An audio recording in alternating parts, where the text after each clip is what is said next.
ministre chef du gouvernement, président de cette instance. Pour un nouveau départ, Laurent Gbagbo de retour en Côte d'Ivoire ce 17 juin. Dans le 20h30, l'analyse des enjeux et des perspectives de ce combat du journal.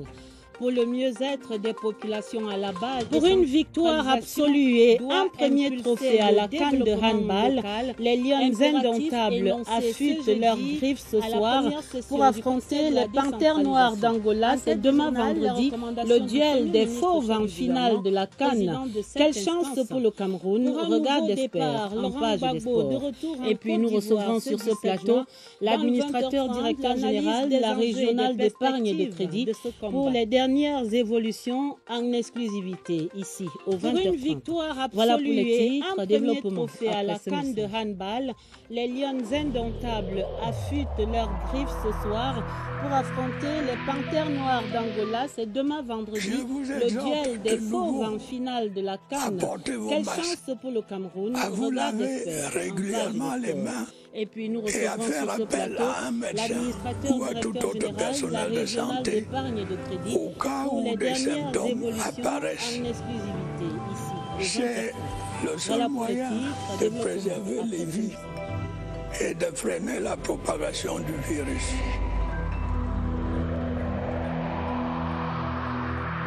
Je vous exhorte de nouveau, apportez vos masques.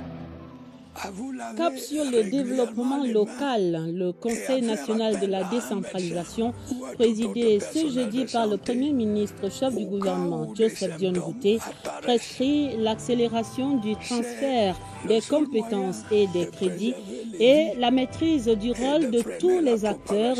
Il s'agit de changer absolument les conditions de vie des populations à la base. Une première session du Conseil qui dressait également le bilan et traçait les perspectives de ce processus désormais effectif au Cameroun. Laurentine Bokono, à l'immeuble Étoile. Présidé ce jeudi par le Premier ministre. 18 mois après la loi du 24 décembre 2019 portant Code général des collectivités territoriales décentralisées, beaucoup a été fait dans le cadre de l'opérationnalisation de la décentralisation. Les choses se passent de manière sereine et le processus est sous contrôle. S'agissant de l'élaboration des textes d'application, le processus est en cours. Les équipes ministérielles, les services du Premier ministre travaillent à faire en sorte que ces textes soient finalisés. D'ailleurs, un certain nombre a été transmis à M. le Président de la République pour son approbation. Également en cours le transfert des ressources humaines de l'État vers les collectivités territoriales décentralisées. Nous sommes en train de finaliser le texte portant les choses se passent de manière sereine de la fonction publique locale. Pour aller plus loin et atteindre l'objectif ultime de la décentralisation, qui est l'amélioration des conditions de vie des populations, le Premier ministre chef du gouvernement, Joseph Dione Bouté, à faire en sorte que ces textes soient finalisés. D'ailleurs, un certain nombre a été transmis à M. le Président de la République pour son approbation. Également en cours le transfert des ressources humaines de l'État vers les collectivités territoriales décentralisées. Nous sommes en train de finaliser le texte portant statut de la fonction publique locale. Pour aller plus loin et atteindre l'objectif ultime de la décentralisation, qui est l'amélioration des conditions de vie des populations, le Premier ministre chef du gouvernement, Joseph Dione Bouté, a formulé un certain nombre de prescriptions. À tous les membres du gouvernement concernés, il est demandé de transmettre sans délai les projets de textes d'application relatifs au transfert des compétences aux régions et aux communes assortis de leur cahier de charges. Le ministre de la décentralisation et du développement local est appelé à intensifier des sessions de formation à l'intention des exécutifs communaux et régionaux. Progressivement et plus diligemment que prévu, la décentralisation se met en place au Cameroun. Et l'effectivité de ce processus de décentralisation se mesure à l'aune des compétences par les régions telles que prévues par le Code général des collectivités territoriales décentralisées reste une équation à plusieurs inconnues pour les principaux acteurs. Texte que nous attendons, qui doit préciser comment ces compétences doivent s'exécuter sur le terrain. Ce texte n'est pas encore signé. Les régions exerceront les compétences dès lors que cet encadrement sera effectif. Mais au ministère de la décentralisation et du développement local,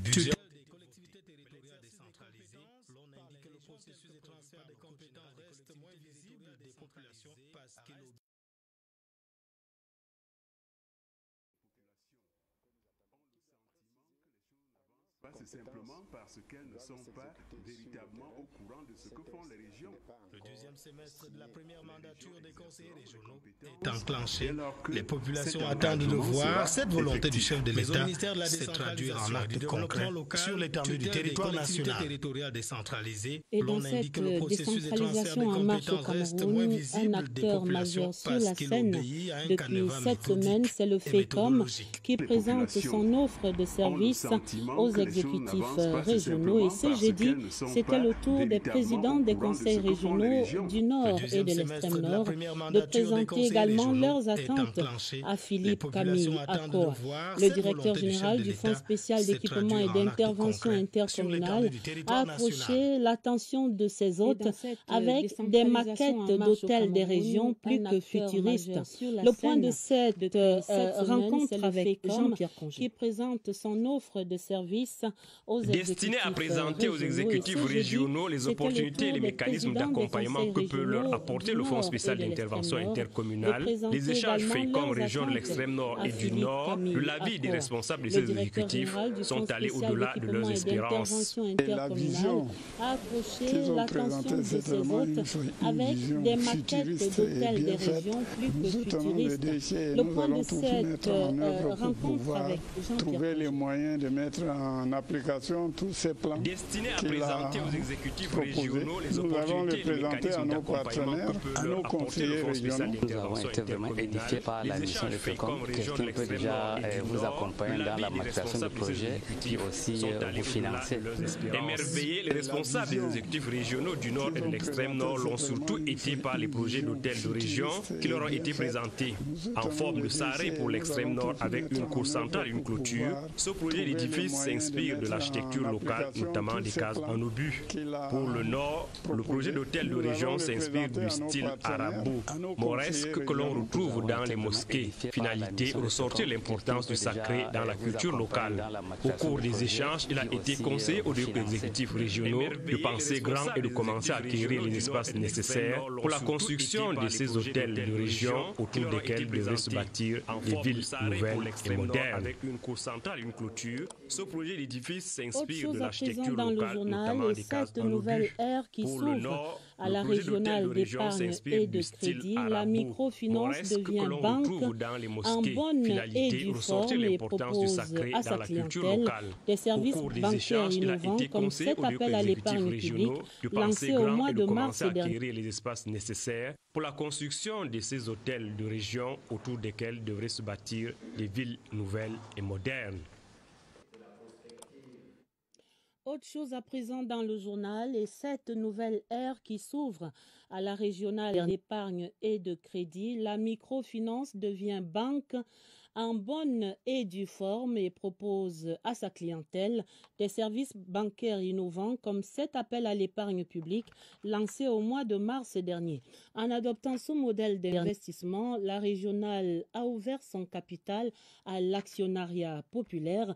Nous allons entendre tout à l'heure les résultats de cette opération de la bouche même de l'administrateur directeur général de la régionale, déjà sur ce plateau. Mais voyons d'abord cette nouvelle banque et ses perspectives présentées par Franck Evina. Son slogan révèle une vision qui va au-delà de ce que vous imaginez. Toujours à innover, la régionale ouvre son capital à l'actionnariat populaire. C'est des personnes qui ont suivi l'histoire de l'institution, la régionale, et qui, de par la communication que nous faisons, acceptent de nous suivre dans la démarche donc, du développement institutionnel que nous nous sommes fixés. C'est monsieur tout le monde, c'est le cadre moyen d'entreprise, c'est la dame qui a son petit commerce au marché, c'est tout le monde. 2400 nouveaux actionnaires cooptés lors de l'opération spéciale du 9 au 26 mars dernier. Conditions pas compliquées, retour à l'investissement garanti après achat d'au minimum 5 actions. 5 actions, c'était, je crois, l'équivalent de 210 000. Il y a l'événement des dividendes qui se fait une fois par an. Au cas où l'action prend de la valeur, l'actionnaire a également la possibilité donc de vendre ses actions et réaliser une plus-value. Aussi maudites que peuvent sembler les sommes investies, chaque adhérent est un actionnaire à part entière. Bonsoir, monsieur l'administrateur directeur général de la régionale d'épargne et de crédit, révérend Charles Rollin Ombangekat. Bienvenue sur ce plateau du 20h30. Bonsoir Adèle, merci de nous recevoir.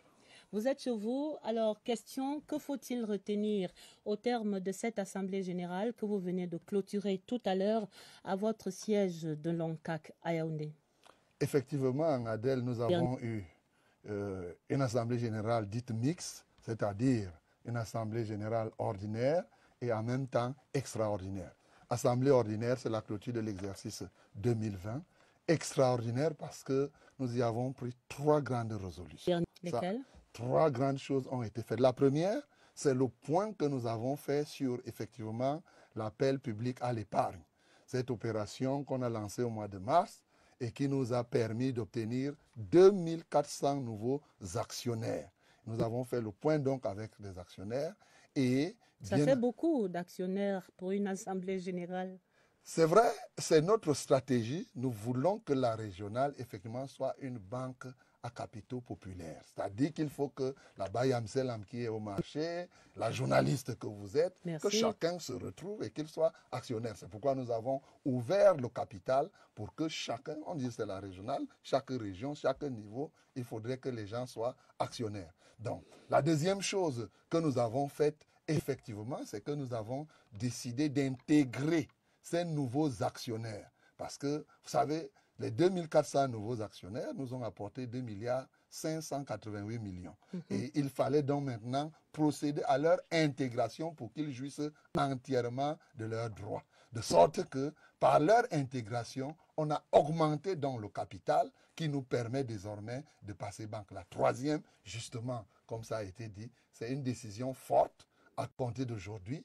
Les actionnaires de la régionale ont décidé de changer le statut d'établissement microfinance et devenir donc un établissement bancaire. Voilà ce que nous avons fait. En exclusivité sur le 20h30, la régionale d'épargne et de crédit est désormais, à partir de ce 17 juin, une banque à part entière.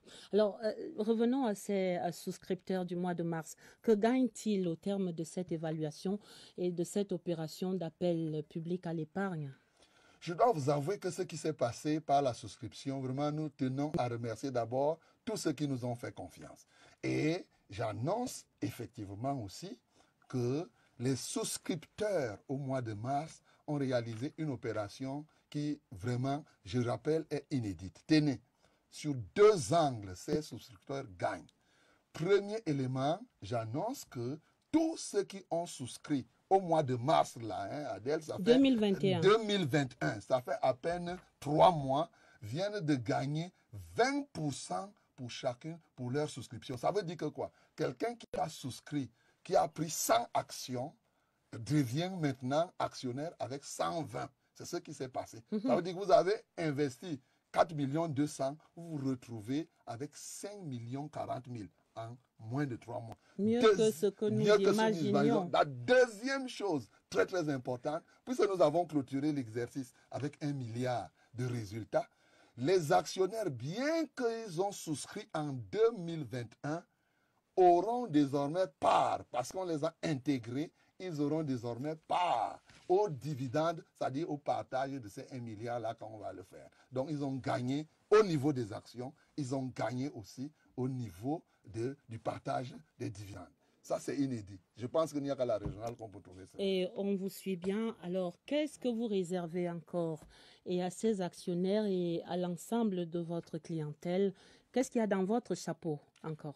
Ce que nous devons dire, c'est que notre prochaine étape, c'est que bien sûr, on va déposer le dossier pour que les autorités monétaires nous agréent comme banque. La COBAC. Voilà, la COBAC, le ministère Commission des Finances, bancaire de l'Afrique centrale. Oui. Après, mais surtout, dans les jours qui suivent, on va faire une cérémonie de cotation officielle des actions, de sorte que le marché, à la bourse, des valeurs, à la bourse, voilà, à la BVMAC, et véritablement, ceux qui n'ont pas pu acheter des actions, vous pourriez désormais avoir encore des actions, cette fois-ci, dans le marché qu'on appelle le marché secondaire. La troisième chose, c'est ce que vous connaissez. La régionale a lancé des crédits de 10 ans. Le crédit scolaire est ouvert et vous pouvez prendre un crédit sur 10 ans et vous allez rembourser doucement à des taux exceptionnels, à des taux imbattables.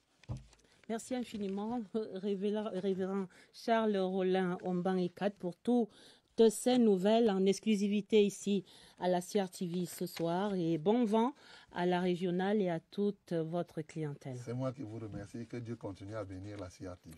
Amen. Nous parlons encore finances et ces réformes des finances publiques.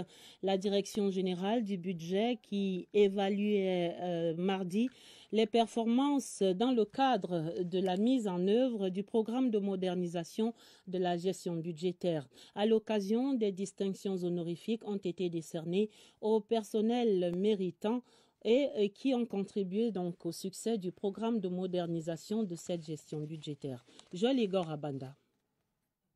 Ils sont venus de plusieurs départements du ministère des Finances évaluer les performances de leur cahier de charges. Un exercice mensuel initié par le ministre des Finances qui permet à tous les maillons de la chaîne d'introduire la nouvelle réforme fiscale. Cette évaluation se tient généralement à la fin de chaque mois. Mais nous avons rapproché cette échéance pour plusieurs raisons. La première, c'est que le programme 214 est impliqué dans les travaux en cours au niveau du Parlement, avec notamment la ratification des 2 ordonnances présidentielles et la tenue prochaine du débat d'orientation budgétaire. Au-delà de l'évaluation des performances des différents départements du ministère, l'autre aspect de cette rencontre, c'est la célébration des personnels ayant récemment reçu des lettres de félicitations et des distinctions honorifiques. Il fallait donc, au sein du programme, communier pour célébrer toutes ces distinctions-là et encourager et transmettre à l'ensemble du personnel les félicitations de la hiérarchie. Ces distinctions honorifiques et encouragements de la hiérarchie viennent ainsi booster le moral du personnel du ministère des Finances pour une meilleure performance de gestion. La journée mondiale de la métrologie en décalé du 20 mai dernier jusqu'à ce 17 juin-ci. Une édition célébrée donc ce 17 sous le thème Mesurer pour la santé, un thème qui évoque le rôle des unités de poids et mesure dans le domaine de notre santé. Les manifestations à Yaoundé, racontées par Luc Bienvenu Onana. Pour l'édition 2021, la Journée mondiale de la métrologie a opté pour un autre langage, celui de la santé. Actualité oblige. La santé est fondamentale, notamment pour votre bien-être au quotidien. Lorsque vous partez dans les grandes distributions ou dans nos marchés, les produits que vous consommez, vous vous demandez est-ce que ce sont des produits sains, alors que la métrologie est derrière.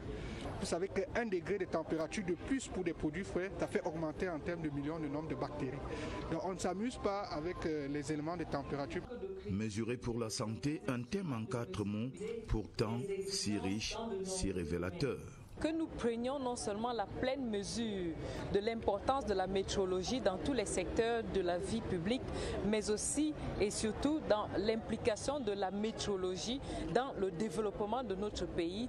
2 exposés ont ponctué les échanges auxquels ont pris part les experts du ministère du Commerce, ceux du Centre Pasteur et du Laboratoire national de contrôle de qualité des médicaments et d'expertise. L'ANACOM était également présent, médecins, pharmaciens et autres laborantins. Une incongruité dans le dossier des régions ce jeudi. Tenez, le poisson frais est de plus en plus rare à Kribi dans le sud. Les experts évoquent comme raison les conséquences des changements climatiques qui éloigneraient le poisson. Les pêcheurs plus expérimentés affirment connaître ce phénomène qui pourrait s'achever au mois de septembre. En attendant, les amateurs du bon poisson à Kribi sont aux abois. Dieudonné Noira. À Kribi, le poisson frais issu de la pêche maritime artisanale est de plus en plus rare et le phénomène se fait ressentir dans les différents débarcadères de la ville, principal lieu d'approvisionnement de ce produit halieutique. Je voulais me procurer du poisson, mais c'est pas évident. Il n'y en a même pas. Les revendeuses sont là au quotidien, mais alors le précieux sésame n'est toujours pas disponible et cela a une incidence sur les prix. Le bas, c'est 4500. La dorade rouge, 3500, 2500. Généralement, le bas manque en juillet et le barracuda. Mais le rouge quand même doit sortir. Mais là, on ne voit même pas le rouge. À Kribi, l'on pointe un doigt accusateur sur les armateurs et les pêcheurs qui tentent à leur niveau d'expliquer cette rareté du poisson frais. Normalement, ce n'est pas une surprise pour nous. On sait que partant du mois de mai au mois de juin jusqu'au mois d'août, c'est la mauvaise période. Et on ne peut pas dire que c'est dû au climat. Parce que maintenant, le taux de salinité est trop élevé en mer. Ça ne nourrit pas trop les récifs. C'est un phénomène saisonnier et à partir du mois d'octobre, le poisson frais, produit très prisé à Kribi et partout ailleurs au Cameroun, surabondera sur le marché dans les différents débarcadères. C'est connu, le malheur des uns fait le bonheur des autres.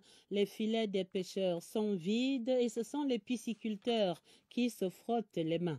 Le poisson frais élevé dans les étangs et autres cours d'eau a donc le vent en poupe là-bas à Kribi. Anissa Sister et Siana. Le Sud est une terre d'opportunités halieutiques. Chaque jour, le poisson frais arrive chez les consommateurs en passant par les marchés. Même si les quantités disponibles ne sont pas encore fiables, la ressource par contre est à la portée de tous. Nous avons déjà à ce jour identifié pratiquement plus de 600 pisciculteurs avec plus d'une dizaine de closeries. Un potentiel naturel, pareil à toute éventualité que les pisciculteurs s'échinent à adapter aux exigences modernes. Il faut satisfaire la demande sans cesse croissante. Mais face aux difficultés que rencontrent certains, beaucoup font de la pisciculture une activité de subsistance. Vous voyez cet étang-là, on a à peu près 3,5 tonnes en moyenne comme produit. Et on a d'autres étangs au village neuf. Vous comprenez que c'est quand même assez costaud.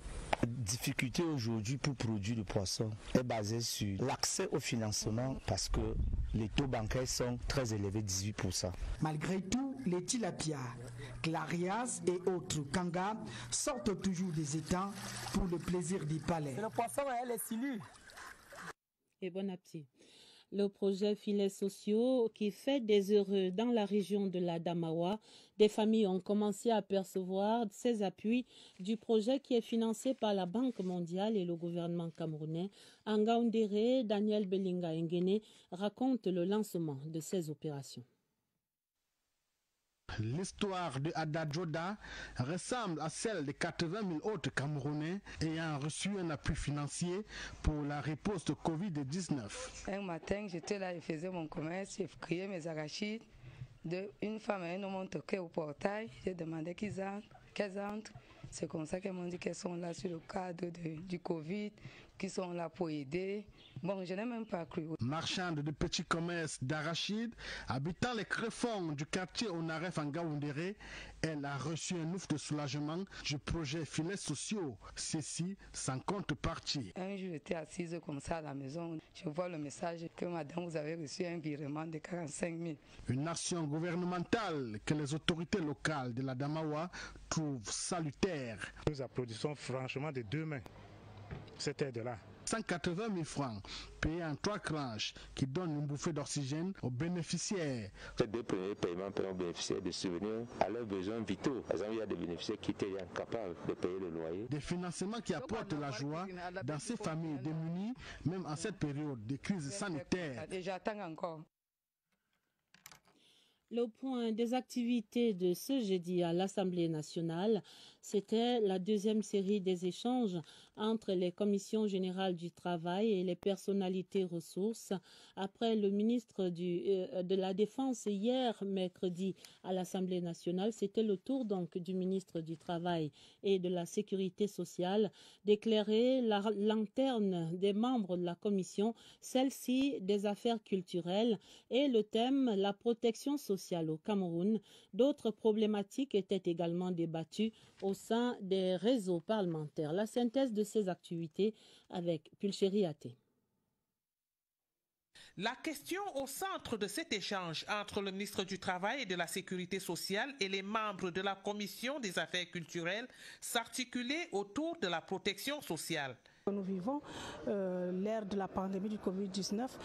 On voudrait savoir est-ce que les employés et les employeurs sont sécurisés en ce qui concerne leur travail. Des éclairages ont été apportés par le ministre du Travail et de la Sécurité sociale et son équipe aux préoccupations des élus de la nation. Les députés ont interpellé le ministre sur la non-immatriculation des employés et non-reversement des cotisations sociales par certaines entreprises, même considérées comme citoyennes, l'emploi de manière illégale des personnels temporaires, la garantie de la régularité des paiements de pension ou encore l'assurance volontaire. La protection sociale au Cameroun porte essentiellement sur le mécanisme mis en place à travers la législation pour assurer le bien-être en réalité du travailleur. Autre lieu, autre activité, c'est celle des membres de la Commission de l'éducation, de la formation professionnelle et de la jeunesse. Au centre de la réflexion, la problématique du choix des manuels scolaires et la méthodologie d'évaluation des élèves lors des examens officiels. Les enfants, pendant toute l'année, ont été formés, préparés à affronter les épreuves conçues suivant l'approche par compétences. Sauf qu'à l'examen, les épreuves qu'on présente aux enfants ont été conçues suivant la méthode de l'approche par objectif. Toujours dans le sillage de ces activités, le réseau des parlementaires pour la promotion des assurances et des banques a tenu sa première séance de travail et de prise de contact avec les assureurs.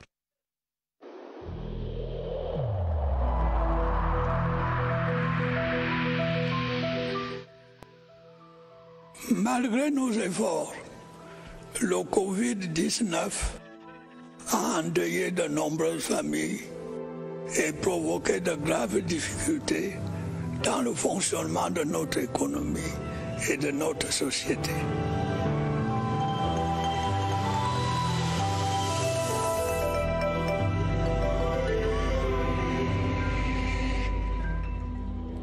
Notre point quotidien de l'état de la lutte contre le coronavirus au Cameroun. Avec 7 piqûres de rappel ce soir, la vaccination ne dispense pas du tout du port du masque et des autres mesures barrières. Des précisions données par les autorités sanitaires. La vigilance reste donc de rigueur parce que l'immunité collective n'est pas acquise. La chaîne de contamination n'est pas encore rompue au Cameroun. Plus de lumière sur ces questions avec Évariste Yenga et son invité. Nous les retrouvons au centre des opérations des urgences de santé publique. Bonsoir. Bonsoir Évariste. Bonsoir. La vaccination, l'une des mesures de protection les plus rassurantes. Seulement, il y a cet embarras. Doit-on pour autant se débarrasser du port du masque, de l'observance des autres mesures barrières? On parle uniquement du port du masque ce soir. C'est avec le docteur Chinde, chef unité sensibilisation ici au centre de coordination. Docteur Chinde, bonsoir. Bonsoir, monsieur Yenga. Du moment où il y a la vaccination, doit-on se débarrasser du port du masque? Après la vaccination, il faut continuer de respecter les autres mesures barrières, notamment le port du masque. À Tel Aviv, aux États-Unis, dès lors qu'on est vacciné, on n'est plus tenu de porter le masque. Pourquoi ça doit se poursuivre? À notre niveau, dans notre pays, ce qu'il faut préciser, c'est que nous ne pouvons pas faire une comparaison avec les autres pays parce que là-bas, les taux de couverture sont très élevés. Donc l'objectif, le but visé, c'est que à terme, lorsqu'on sera suffisamment couvert, la population sera suffisamment couverte en termes de vaccination, on pourra envisager cette éventualité. C'est-à-dire que nous n'avons pas encore atteint le taux d'immunité collective. Non, pas du tout, malheureusement. Et c'est la raison pour laquelle nous profitons pour encourager les populations à se faire vacciner et à continuer de respecter les mesures barrières. Merci à vous, docteur Chinde. Merci. Observer les mesures barrières, cela reste de mise. Pour le cas spécifique du Cameroun, il faut continuer de porter son masque. Comme moi, à cet instant. On le voit bien, Évariste, bravo.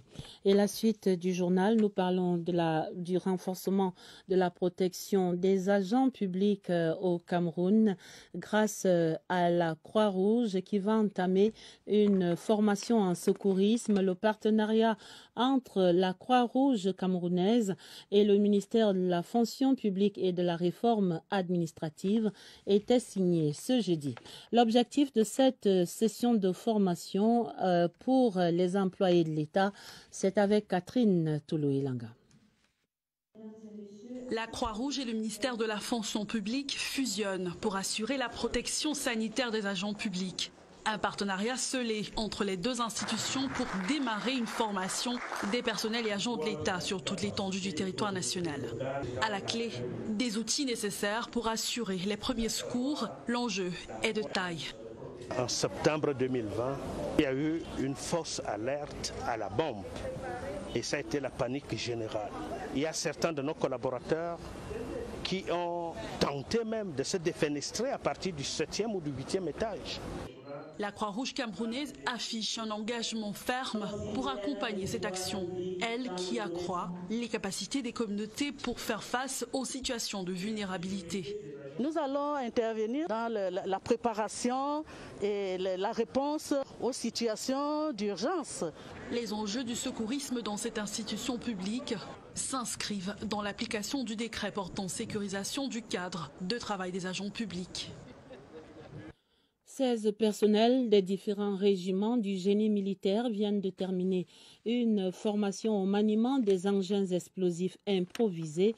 La fin de près d'un mois de cette formation sous l'encadrement des instructeurs militaires français et de ceux du Centre spécialisé d'instruction, d'application et de perfectionnement du génie militaire. C'était un événement que raconte ici José Gaëtan Tchanga. La guerre contre la secte terroriste Boko Haram dans l'extrême nord et la crise sécuritaire dans les régions du nord-ouest et du sud-ouest mettent malheureusement en scène les engins explosifs improvisés ou EEI. Cette menace est prise au sérieux par l'état-major et ses partenaires français. Le Cameroun fait face à des attaques par engins explosifs improvisés et il se trouve que la France a déjà eu à faire face à ce genre d'attaque. Nous avons donc acquis une expérience sur d'autres théâtres et c'est la raison pour laquelle nous conduisons des formations avec le Cameroun pour instruire des destructeurs puis des formateurs contre les engins explosifs improvisés. Pendant un mois, les 16 personnels des différents régiments de génie militaire ont appris à amorcer et à désamorcer ces explosifs. On nous a appris comment amorcer la charge, on nous a appris les différents types d'engins, on nous a appris la composition des engins et on nous a également appris comment détruire parce que c'est notre mission. Cette cérémonie a été couplée à la décoration de l'adjudant-chef Ibrahim Andour au sein des forces de défense françaises. Il est chevalier de l'ordre du mérite. Sa participation avec succès à 5 stages d'engins explosifs improvisés lui vaut cette distinction du chef de l'État camerounais. Allons en Côte d'Ivoire où les partisans de Laurent Gbagbo sont en fête ce soir. L'ancien président ivoirien a retrouvé sa terre natale ce jeudi. Il était en détention à l'étranger depuis quelques 10 années. Il a été accueilli ce 17 juin par une foule de partisans et de sympathisants en liesse. Un rappel, c'est le 17 mars que l'ancien président ivoirien a été acquitté par la Cour pénale internationale. Un retour autorisé par le président Alassane Dramane Ouattara, qui l'a accueilli d'ailleurs en grande pompe ce jeudi au palais présidentiel. Agnès Solange, Abessolon. Une foule émue pour accueillir Laurent Gbagbo à la sortie du pavillon présidentiel de l'aéroport d'Abidjan ce jeudi. Une foule surexcitée aussi, alignée le long de la route des heures avant et encadrée par des forces de l'ordre. L'ancien président ivoirien très attendu depuis l'annonce de son acquittement par la Cour pénale internationale, 10 ans après son départ pour La Haye. Il est arrivé par vol régulier en provenance de Bruxelles en Belgique. Président, président. Quel honneur d'être dans le même avion que toi. Et au-delà de l'avenir politique personnel de Laurent Gbagbo et de ses rapports avec ses rivaux ou alliés de longue date, son retour au pays est perçu comme une étape importante vers la réconciliation. Et demain, la finale de la CAN de handball senior-dames, ce sera à l'affiche Cameroun face à l'Angola et nous recevons à l'instant ce communiqué de presse signé du ministre directeur du cabinet civil de la présidence de la République. Le chef de l'État, son Excellence Paul Biya, sera représenté à la finale de la 24e édition de la Coupe d'Afrique des Nations de handball senior-dames par M. Ferdinand Ngongo, ministre d'État, secrétaire général de la présidence de la République. Le match se joue donc demain vendredi. Ce sera au Palais Polyvalent des Sports de Yaoundé. Pour les profils, les deux prétendantes au trophée de cette 24e édition. Côté Cameroun, c'est l'espoir ce soir. Les Lions indomptables du handball espèrent leur tout premier trophée, alors que l'Angola, qui détient ce titre, a dans son escarcelle déjà 13 trophées. Quelles astuces donc, quelles techniques devraient déployer les Lions indomptables pour venir à bout des panthères noires d'Angola?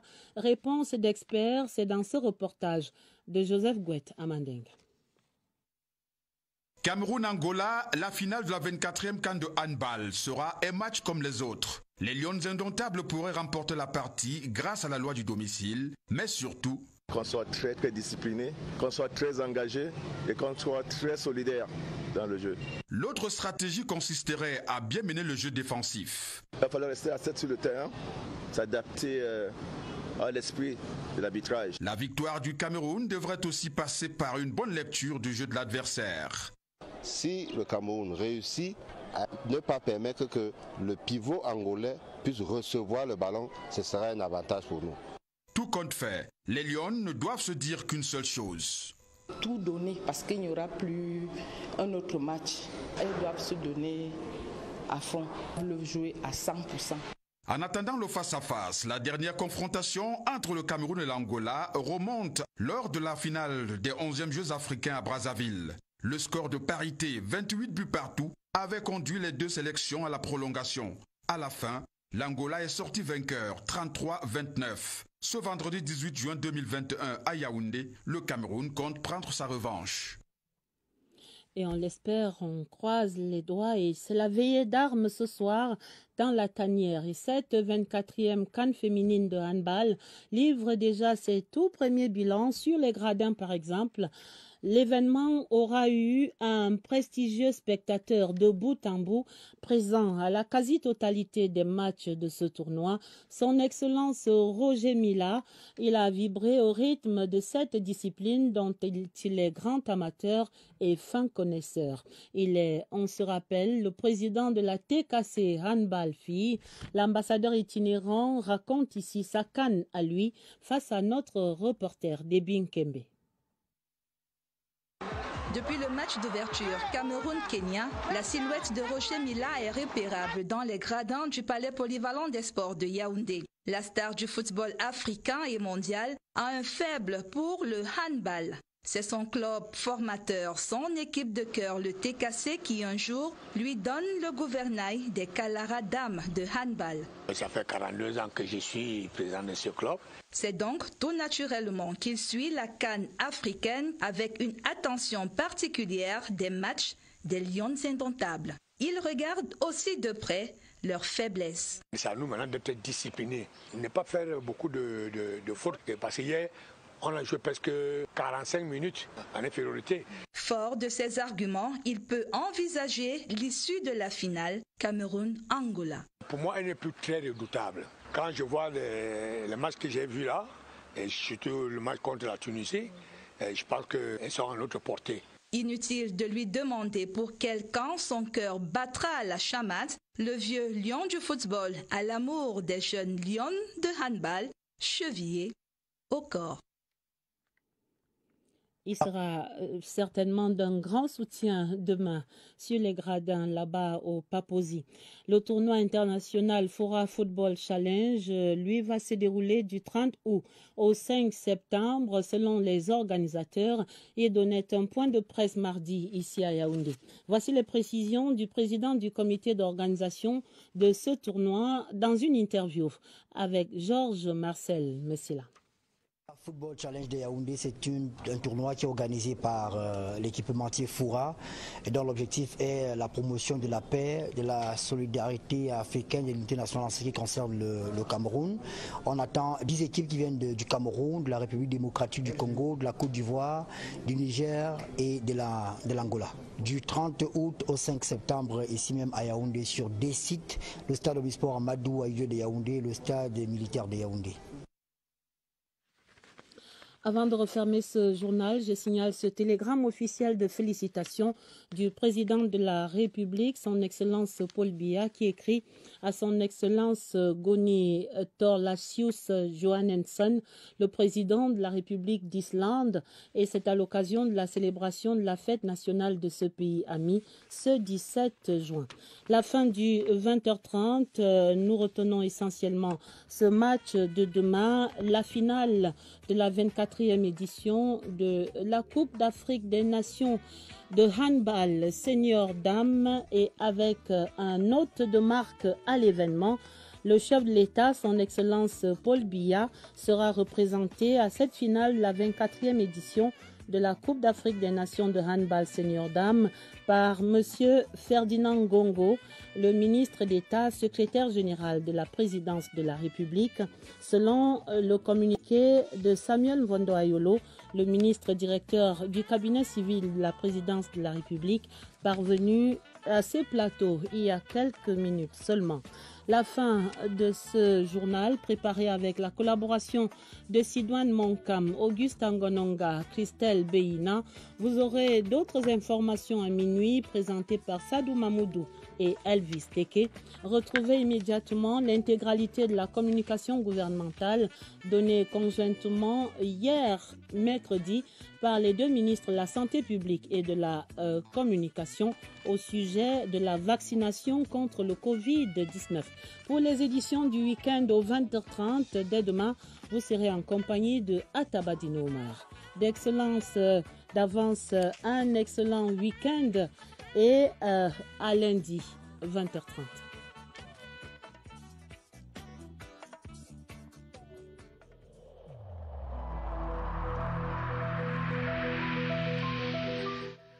Je vous exhorte de nouveau à porter vos masques, à vous laver régulièrement les mains et à faire appel à un médecin ou à tout autre personnel de santé au cas où des symptômes apparaissent. C'est le seul moyen